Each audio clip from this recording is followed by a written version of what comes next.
What is up, my loves? It's your girl Diamond. I am back with my own review of Love and Marriage Detroit. Y'all, let's get into it because this was so stupid to me.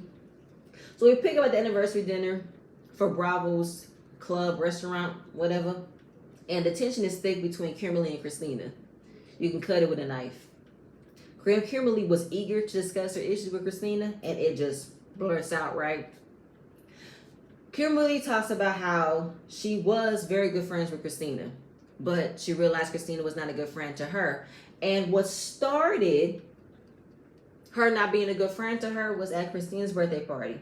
Now you can see Brandon's the main one facilitating the conversation, right?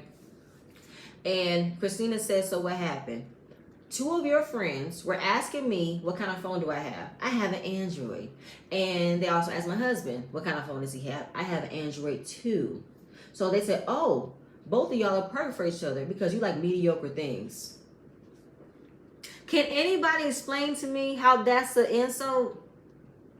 How is that? Is such an odd, weird way to just tell somebody that. And we're talking about an Android. The iPhone Android saga continues. Who's a fucking phone snob like this? Who gives a shit if you had an Android? I've had both. Okay, I have had tons of Android phones before I've had an iPhone. Who gives a shit? Okay, and that is something so petty and stupid to be mad at. And they go back and forth and back and forth and back and forth. She's mad at Christina because Christina didn't check her friends about it. But this is something so fucking dumb to be mad over. And this is something that Kimberly has been holding in all this time. In the last 6 years, she has now spoken to Christina. Once she got her moment to expose this, it didn't land. It looked fucking dumb. So Kimberly told us in the confessional that she's a lot, Christina's a lot. But when you see someone you've had an issue with and that you have forgiven, but your emotions get the best of you, you did not think it was going to come out. But you have forgiven Christina, but then you claim you haven't forgiven her because you saw her and all the feelings came out. It means that you were not thinking about it, but wanted to have your moment and wanted to be your official splash on reality TV, that you decided to create this situation that is a stupid situation. And y'all, I don't know about y'all, but did y'all see the way LaToya's face was grinning? Y'all see that happy, devilish grin on her face? She was enjoying this conversation with Kimberly and Christina. She loved it because LaToya has a problem with Christina that I don't know why, and I can't remember why. But she's too pussy to explain her issues. So she figured, let me get someone else who's willing to do it. And that's what happened, okay? Both of them have had a conversation to move forward. Kimberly was talking about she made Christina the platform she's on is because she brought her on. And it's all for a fucking Android. It's a petty conversation. I want to know what led to the real conversation. What led to that? Because it sounds like that was a rebuttal for what Kimberly might have said before. Because Christina said Kimberly's already mad before she got there. So I believe that Kimberly was fuming about something and waited for her moment to ruin Christina's party. That's what I got. And Colby wanted to come in the confessional to agree with Kimberly that Christina doesn't really communicate well. And she was like, oh, that's what I have been dealing with as well. That Christina does not communicate well. I'm like, girl, stop, Colby. Just stop. And it's just a whole bunch of back and forth. That is just unnecessary. Very unnecessary. And this was supposed to be Bravo's dinner. We're supposed to be saying congratulations to Bravo. But LaToya brought Kimberly to start some mess. For the show, of course. But LaToya, you said you don't do mess. And that's what Christina called you out on. Because LaToya said, I invited them because they haven't been out. And Christina called her out by saying, oh, no, we know why you invited them. You wanted all this to happen. You knew she had a problem. No, I didn't know about all this. You might not have known in depth about all of this, but the first episode, as soon as Kimberly said she got a problem with Christina, that we're not friends, I realized she wasn't a good friend to me. That's all you needed to hear, LaToya. All you needed to hear was that she didn't like Christina. And that made it even better for you and Anthony to invite her. Good night and goodbye. Period. Because we go from the first season when LaToya said, I don't do drama, I don't do fake, I don't do none of that. Girl, what is this? You are being fake right now. You are bringing drama right now. And what did you think you signed up for? I asked you that the first season. What did you sign up for, ma'am? You signed up on a reality show where it's going to be messy. There's going to be some drama. What do you mean? Good night and goodbye. So that's done. Okay? Done. I am going to move on. So then we move on to Brandon. He's going to Russell's gym to get back into shape and also spill the beans about what's been going on in his marriage with Christina. They discuss the anniversary dinner where Brandon placed all the blame on Latoya, that she was the reason why she invited Kim, because she wanted to air out Christina. She wanted to put Christina in the spot. And going back to the reunion where Latoya claims she has heard from other people about Christina's character. She didn't mention no names, so Brandon just summed it up with the third party was Kimberly.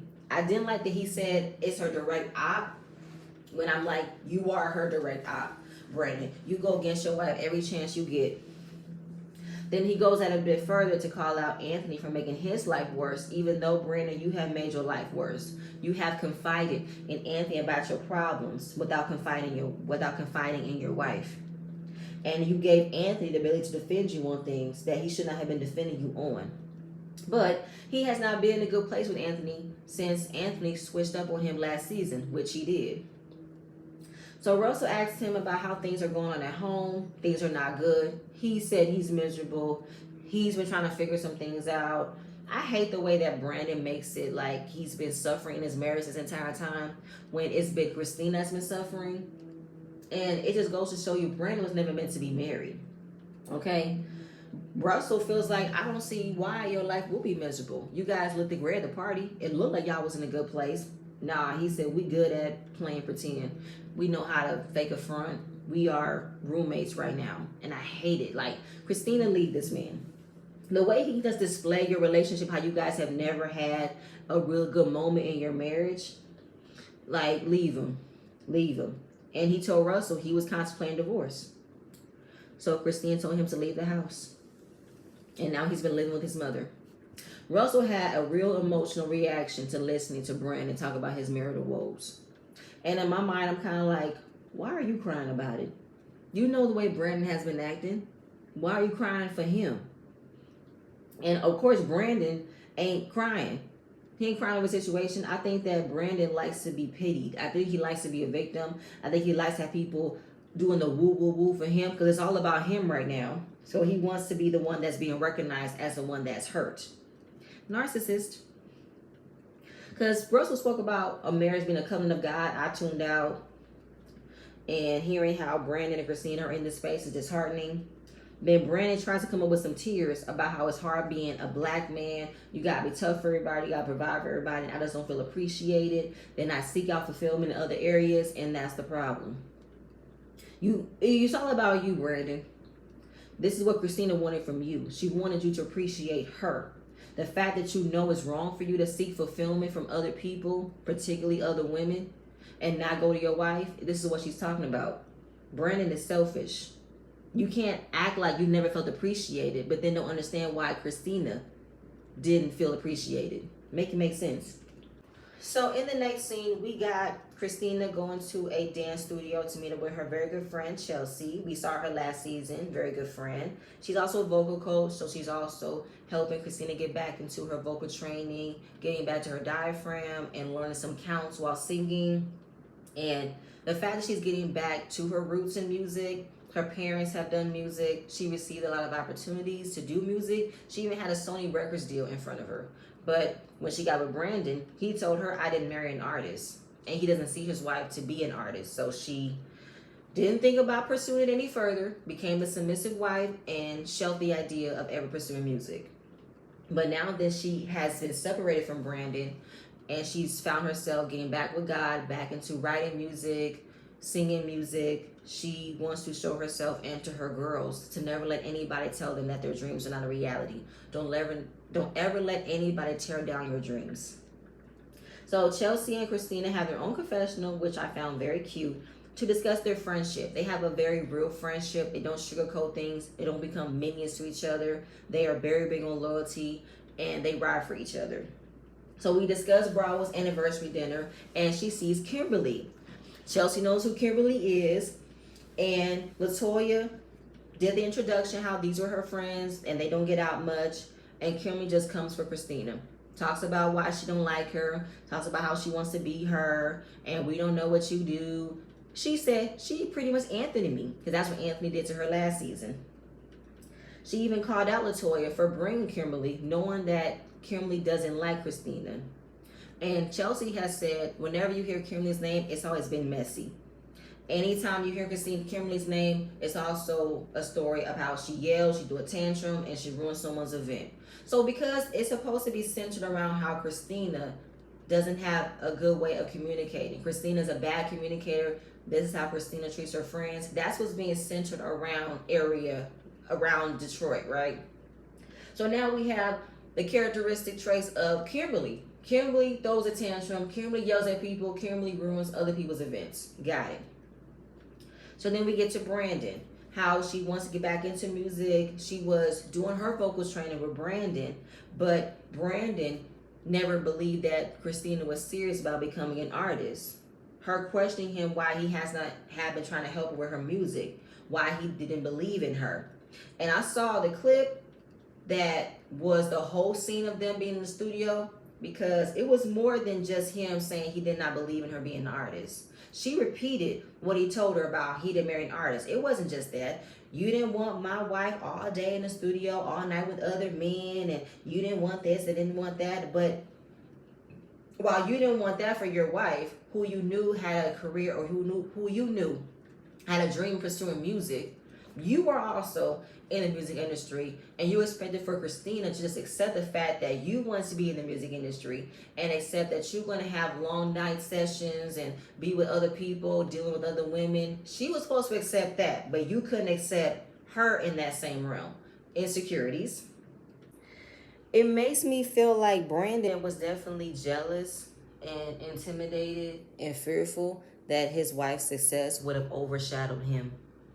Brandon is very successful. He can sing, he can write, he can do all of that. That's why he created Star Factory. But when he got with Christina, who shares the same passion with music, I don't think he saw it that he would have been the star. He would have felt like she would have been the star. She would have been rising way above him, being connected to multiple different people. He probably couldn't control and manipulate her career the way he wanted to, and just tore her down. Made it seem as if she can never make it, is what it sounds like to me. So the fact that she doesn't want to deal with Brandon's attitude at times, because Brandon throws a tantrum when things doesn't go his way. He throws out divorce. And when she puts her foot down too much, he says, oh my God, this is too hard. Yeah, why are you playing games with me? Don't throw out trigger words to get your way, because I'm calling you out on the things that you're doing to hurt me. I'm trying to tell you why I want this to work, and I'm telling you what we need to do to make it better, and you're mad that I'm checking you about it. I don't have time for this. Now, when it came to the reaction of the divorce, it hurt. It made her sad because she knew he wasn't going to change. And it's a cycle that they go through. When things go well, she is in bliss. She's hopeful for the future. Then it'll be all come crashing down, and then she'll be in pain for the next 6 months. She doesn't want to go through that shit again. I want a complete break from you so I can really know, is this what I want? Do I really want to take you back? Because the only way he can come back is if he's in the fruit of the spirit. Now, I know Christina's about her faith. I know. But the way that he threw it and wanted to play on God told him that he should be here. I don't want Christina to look at God to make Brandon out to be this husband that he doesn't want to be. Because she mentioned how Brandon was showcasing that he wanted to be in church. He was going to church. He was selling her the dream of how to be this amazing husband. That all changed. He doesn't go to church as often as he used to do. And she wanted him to find some Christian counselors, mentors, especially mentors who can tell him not to cheat on his wife, which is obviously what we know that she's been dealing with. And because she's in this space with Brandon, and she is hopeful that they can get it right, but she's also preparing herself mentally and emotionally that she will be done with him. Like, she's right there at the middle. I can move forward, but I can also move forward without him. And she never thought that her marriage would be the source of her pain. She go through these funks in her relationship, like it's an emotional roller coaster. And she realized she's been putting her life on hold for all these years. She's been losing so many opportunities for trying to fix it with her husband, who didn't even want to fix it with her.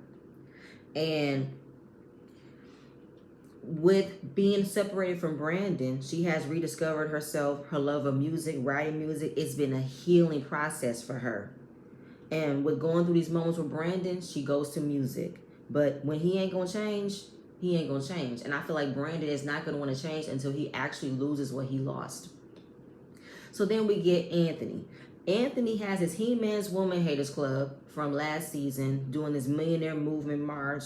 It's a small meeting just to talk about getting motivational men, inspiring them for them to do right, have a way to make it out, do better, create businesses, entrepreneurs, all that jazz, right?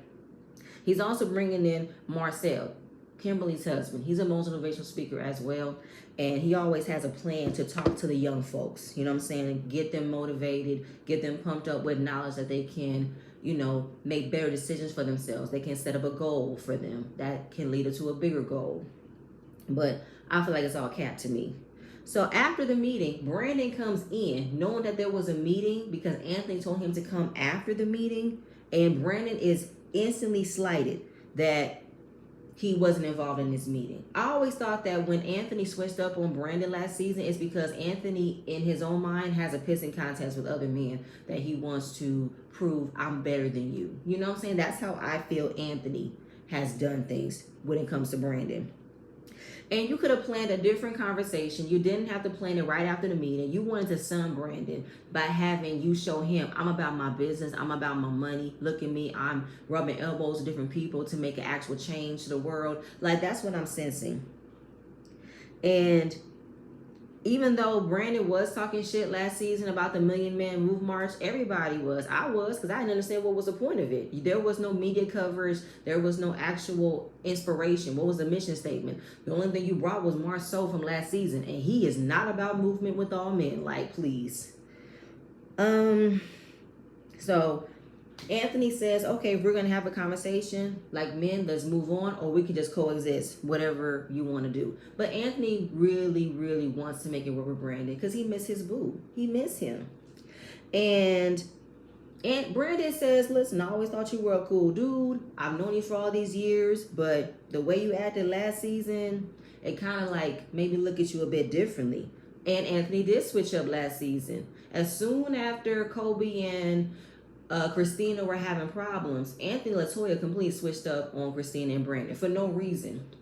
And then Anthony started moving funny with pushing Brandon out of the showcase, which was Brandon's showcase that he brought Anthony on. And Anthony was also talking shit about Christina, also starting shit with Christina, and also being messy. So even though, Brandon, you were also a cause of that because you were telling Anthony about your business that you shouldn't have done. And I don't even think that none of these men took accountability for it, in my honest opinion, when it came down to this conversation. So they're just going to move forward, I guess, right? So we get to Bravo's event.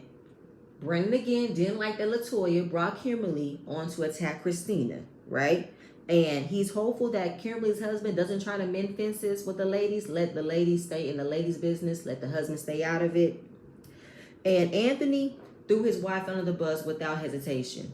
He said, listen, I love my wife. I will protect my wife, but I didn't like it. But my wife, she got to walk through that. She got to figure out how she can explain what she did by doing that. Crazy, right? I'm looking at the screen. I'm like, Anthony, are you serious? You just threw your wife under the bus and admitted that you knew LaToya had ulterior motives for inviting Kimberly for that dinner. But let's not forget, Anthony, you had ulterior motives as well. You was just as messy as LaToya was for inviting Kimberly and Marcel. Don't place all that blame on your wife. Take some accountability for that as well. LaToya, look at what your husband's doing. He didn't even think to just save face to tell Brandon that, no, my wife wouldn't do that. Nah, she'll never do that. She really didn't have no issues with that. You know what I'm saying? But nah, he just said, I didn't like it. But my wife did it. And I believe that Christina handled herself very well. I was like, wow. Now, Brandon didn't even know if Anthony's just telling him what he wanted to hear, but he felt like he took some accountability, I guess. So they just want to squash things and move forward, and I don't know why. Brandon felt like this was an opening for him to spill the beans about what's been going on between him and Christina, because he told Anthony, me and Martha separated. We are living apart. Was it a test to see if he can trust Anthony with information about his life and not tell LaToya? Which, hello, plan failed. He's going to tell LaToya anyway. And Anthony said he's sorry. Now he really feels like, okay, I'm back in. I'm back with my friend. I'm happy I got my friend back. I'm back knowing his business. I'm happy I'm cool with him again. That's what Anthony is thinking. Now, Brandon also told him, don't tell LaToya. I don't want that information out there that LaToya can end up telling Kimberly and it can be used against Christina. But the fact that you know how this can go, it's going to be against Christina anyway. You're not even protecting your wife at this point for not telling them the business. Here we go. And you know Anthony is not going to keep this shit in. You know he's going to say something. Oh, here we go again. All right, moving on. So then we get Colby. She's at home. She is expressing about feeling a lot of pelvic pain. And when you have a second baby, you feel more pain than you did the first child. And I know what type of pain she's talking about because I felt that pain as well with my second baby. But Russell, he's looking confused, like he don't understand what pelvic pain means. You are a gym owner. You're about the body, which means you don't know what pelvic pain means. Anyway, it can give that feeling of a contraction. It can give that feeling, oh my God, I feel like I'm about to push. It's pressure right there, preparing your body for birth. Anyway, so now she's talking about wanting a push gift. And she's naming what she would like for a push gift. And Russell just dismisses the fact that your push gift is this house. Your push gift is me paying the bills. Your push gift is the car I got. It's like, no, sir, no. I would like another gift that's not automatically what you're supposed to do for your family. For me giving you another child when I didn't even want this child. Hello? So when he decided to show up at Bravo's event because he didn't want his wife there by himself and he wants to know what did he miss, Colby gave him the rundown. Kimberly and Christina, they were friends. They're not friends. Kimberly said Christina was not a good friend to her.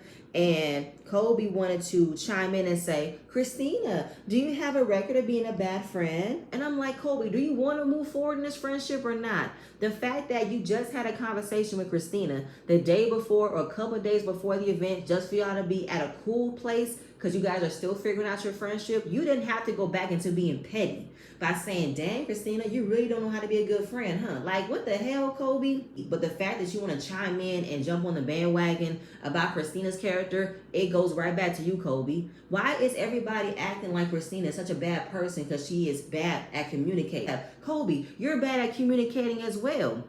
So you can miss me with that. Miss me. Like, Colby, if you don't want this friendship, then stop begging for Christina to come follow you and chase you around to accept her being a friend again. Because you want this friendship, Colby. That's what I'm getting. You really want this friendship, but you think you don't have to go through hoops to get it. You want her to jump through hoops. No. A friendship works both ways. Both people putting in the work to want the friendship to work. It can't always be on Christina's end. I'm going to move on because that was childish right there that Colby wanted to add that in. So now we get to LaToya. She comes home from a long day of work, but she's already preparing to be complaining about something. How she's complaining that she manages everybody at work, and now she's complaining how she manages everybody at home. Anthony was like, who do you manage? I manage everybody. You don't manage me. So did you make dinner? No, I bought dinner. And then she gets upset. What? Why are you upset? What's your name? LaToya. No, I don't want that. I want healthy foods. I want healthy meals. I want the kids to have healthy foods in their bodies. I'm like, girl, you coming home creating a problem over the fact that Anthony bought food for the kids. At least he bought food for the kids. You can buy a healthy meal. If he didn't want to cook it, he can buy it. Hell, if you're not home in time to make anything, y'all can either hire a chef that you can give notes and tips on how to make good, nutritious meals, or Anthony can go buy it. At least he fed the kids. It would have been a problem if he never fed them. But if he fed them, it's not a problem. Like, what are you suppressing, LaToya? Do you have something else you want to complain to Anthony about that you're not ready to discuss at this moment, but you want to be passive aggressive? Or is this really an issue? Or are you creating one? Let me know. So then he talks about Bravo's dinner again. And this is how two-faced Anthony is, right?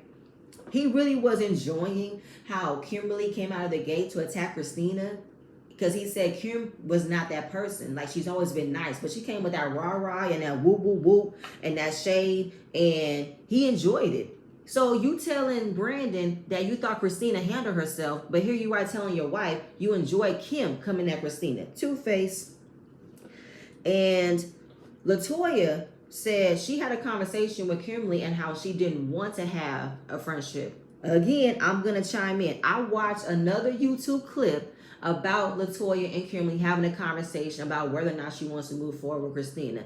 In a nutshell, she does. She said the same thing she said at the dinner. She has forgiven her. She just wished that she can be honest about it and blah, blah, blah. So why would you want to open that door to another friendship with Christina if you felt like she was never a friend to you? I was confused when I saw that clip. I'm like, you've forgiven her, you've let it go, but when you see her, you still want that friendship? Yeah, Kimberly, you all over the place. I can't take it. Can't take it. So, of course, Anthony wants his friend back and mentioning how everyone is just going to be against Brandon and Christina now. No one has their back because he doesn't want them to be left out, because that's how it's looking. It's looking like everybody's going against Brandon and Christina. So he said, I'm going to have a conversation with Christina. Why do you need to have a conversation? Because the fact that Anthony is pushing to have this conversation with Christina, Latoya really needs to open up her mouth and say, no, don't do it. Do not get involved, because just like last season, we were accused of getting involved into their situation, and I don't want them to be accusing us again. Yeah, because that's what happened. Y'all were involved in their situation because Brandon allowed Anthony to be involved, and Anthony wanted to be involved in their situation. And you never said anything. You never called out your husband for always inserting himself in Brandon and Christina's situation. You only called out Christina. You only called out Brandon. You never called out your husband for that.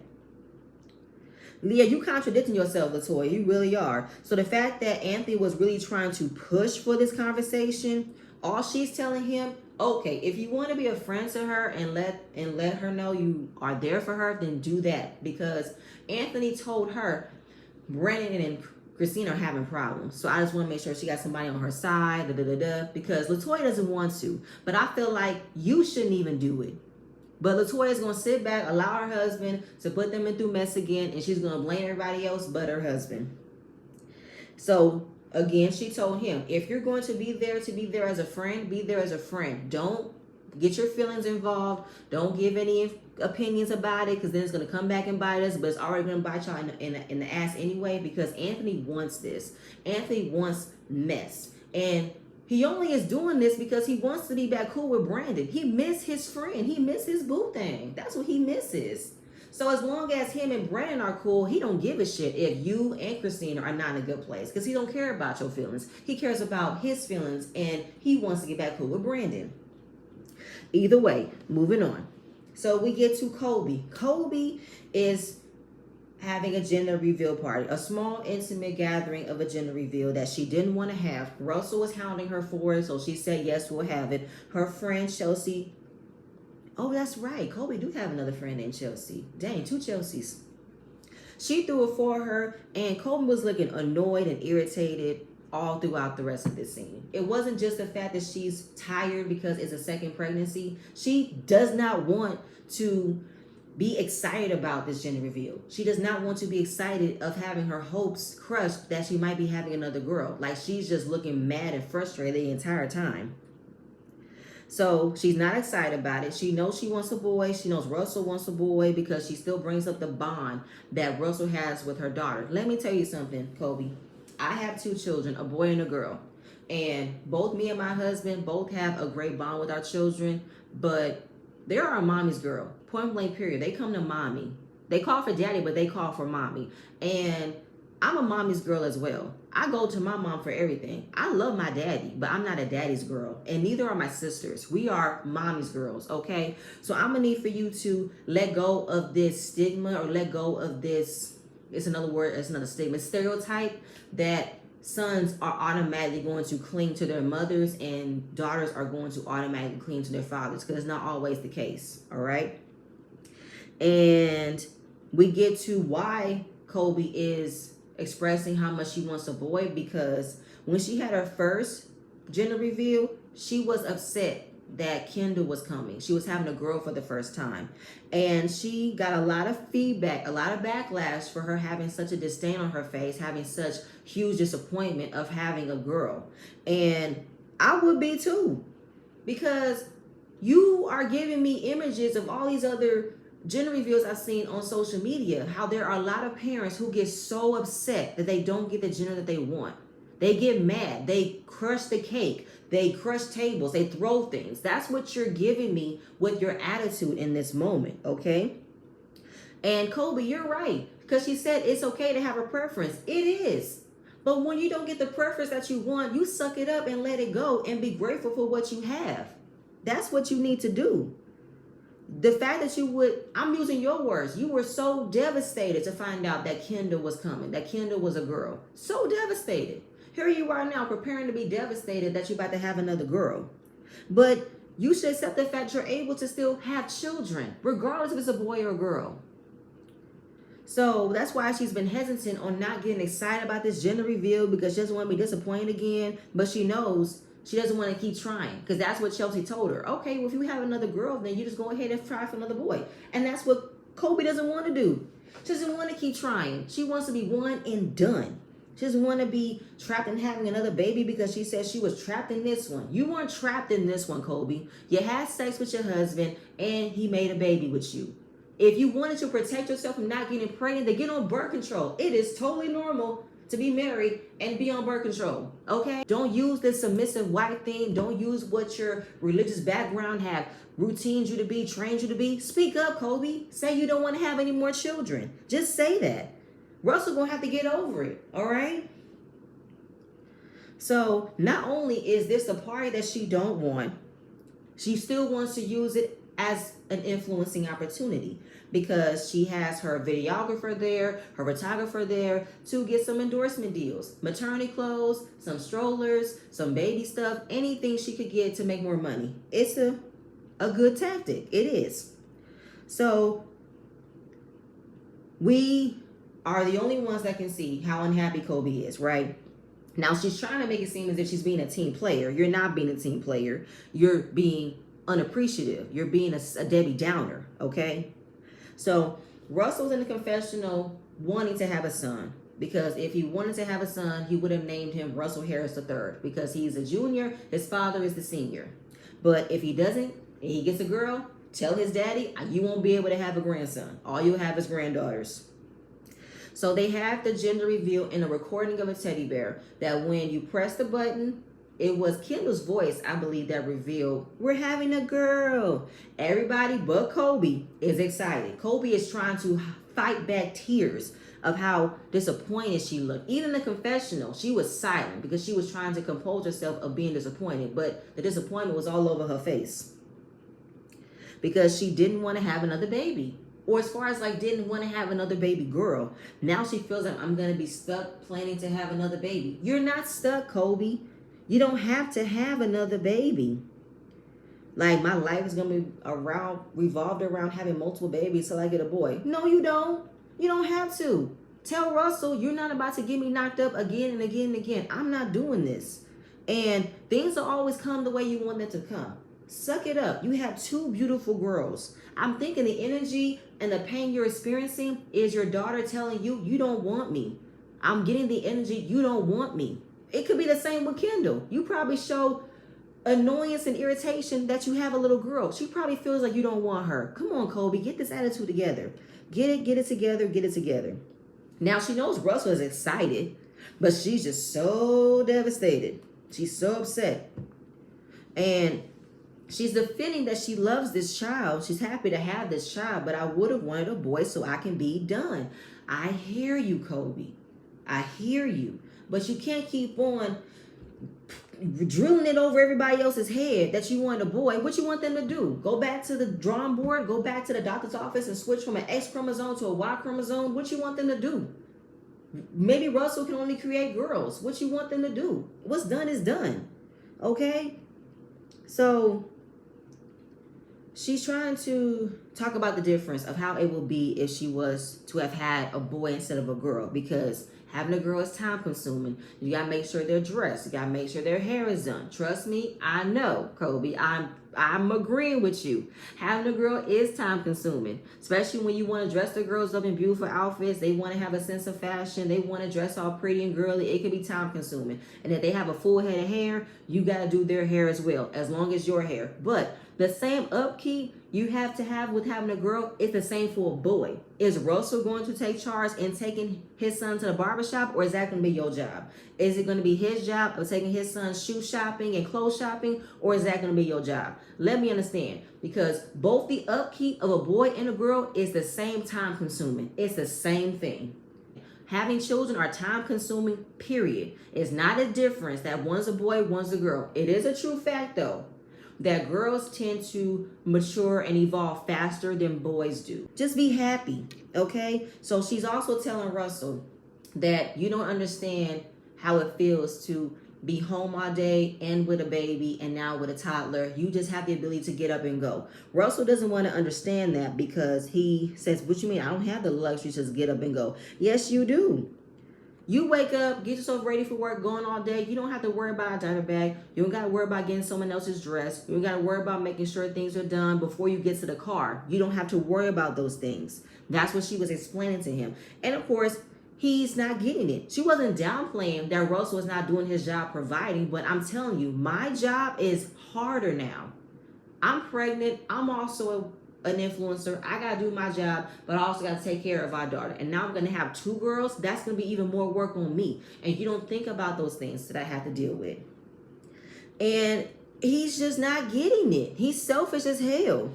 So with telling him, this is how I'm feeling and how she really wanted a boy. So he said, listen, just wait 6 months. We can try it again.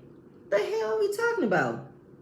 So she said, I'm not waiting 6 months to have another baby. I don't want to have another baby. The way that he just said we could be done, we can get it out the way. You can't just get it out the way. You don't know what it's like to carry a child. My body's not going to bounce back as easy from one pregnancy to another pregnancy to another pregnancy. Do you not know what goes through a woman's body or what goes through a woman's mind after having a baby?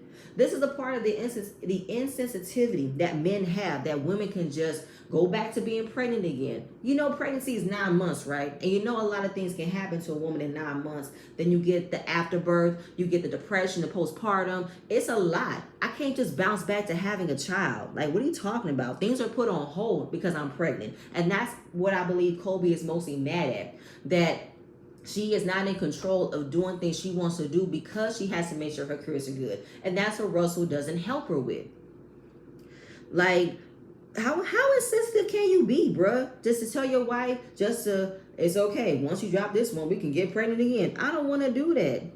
I don't want to do that. Kobe said, I'm done with this. I want to be done. And Russell just doesn't get it.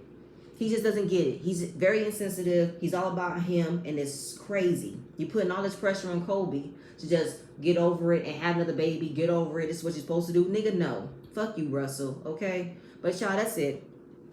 That's all I have. Please stay tuned for my next video, and I'm going to see you guys later. Bye.